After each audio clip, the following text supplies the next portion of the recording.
The head of the Getty Foundation, I keep making Lonnie sound like she was head. She was really not.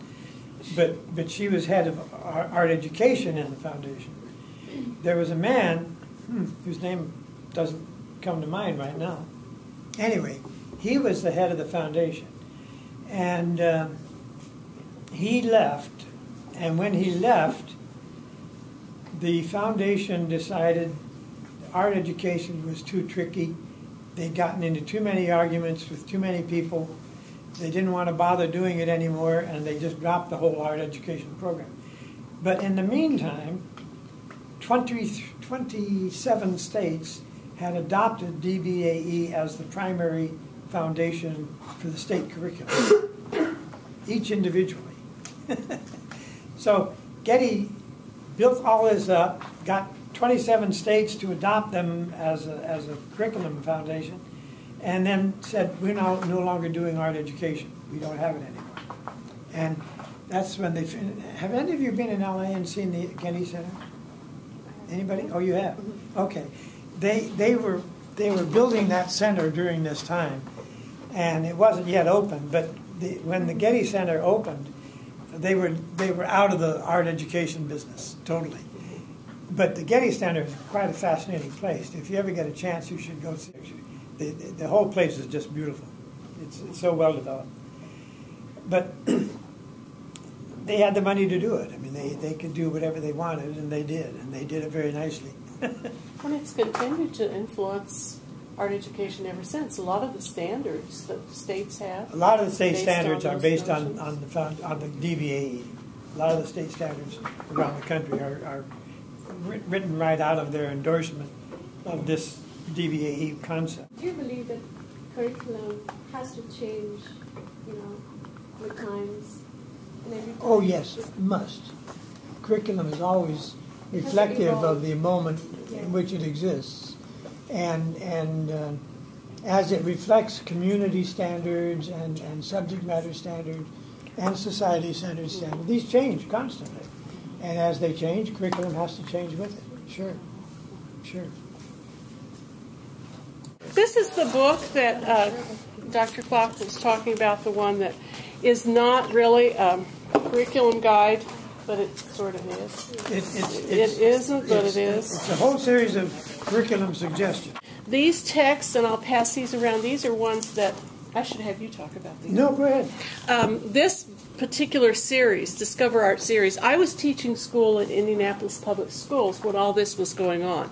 I didn't come to IU until midway through that process. But at the time that I was teaching in IPS, we had a school supervisor because there are quite a few IPS schools. And the supervisor called all of the art teachers in all of the IPS schools to a meeting downtown in the main office and said, there's a workshop, it's mandatory, you all have to come to it. It was an all-day workshop in the middle of the summer. I think it actually was 2 days long. And the first day, someone came in and told us what DBAE was all about, and that this was the way we were all going to teach. And the second day, as a reward, although everyone got them anyway, as a reward for attending the workshop, which was mandatory, every school received a set of these. I think there were like 24 or something, so enough for each child, and a teacher's manual for every grade level of this text. And this one was Chapman's text. Now, I used them, but you know how our teachers are. They don't really use them. I would use them, and I would put them on the table, and I'd say, oh, okay, everybody turn to page 52. Look at this picture. Okay, now close it and put it back in the middle of the table. We really didn't use it for anything, because if you look at it, for example, originally there was this kind of notion, at least that was explained to us, that if you had a 1-hour class, you were to spend 15 minutes on art history, 15 minutes on art criticism, 15 minutes on aesthetic that none of us really understood. We didn't really get that very well. And then 15 minutes on art making. And so here you've got this little art making thing that's just doing a couple stitches with a crayon. There's one where for print making you take a little tiny piece of styrofoam and you press some things in it and print, and that's it. Well, I tried it. After about 3 minutes, my students were going, are we going to make art? Are we going to make art? So then, okay. All right, look at the picture now. We're going to make art. So it didn't work too well for second graders who were not accustomed to that kind of thing. You had to really kind of gradually build students up to understanding how you could look at a piece of work or talk about a piece of work and be excited about it. And the teachers didn't know how to make it exciting. No, they didn't. Yeah. So it was a problem. This was one that was written by Guy Hubbard and Mary Rouse, who was a professor here, and now there's an award named after him. Beautiful color pictures. Now you have to realize, though, that prior to this, we didn't have these kind of resources. If we wanted artworks for the room, there was no internet back then, surprisingly enough, and you couldn't afford big posters. So if you wanted color works of art, what you had to do was to go find old books and cut those pictures out and mount them on cards and use those. And I have a whole drawer of them. I still keep them because of all the hours I put into it. I hate to throw them away. But I would spend my hours in the evening while the rest of the family was watching television or whatever, cutting and pasting these things on cards. And that's what you use to teach with.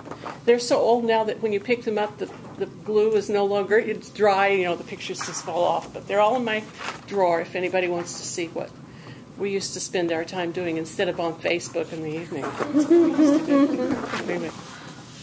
Okay.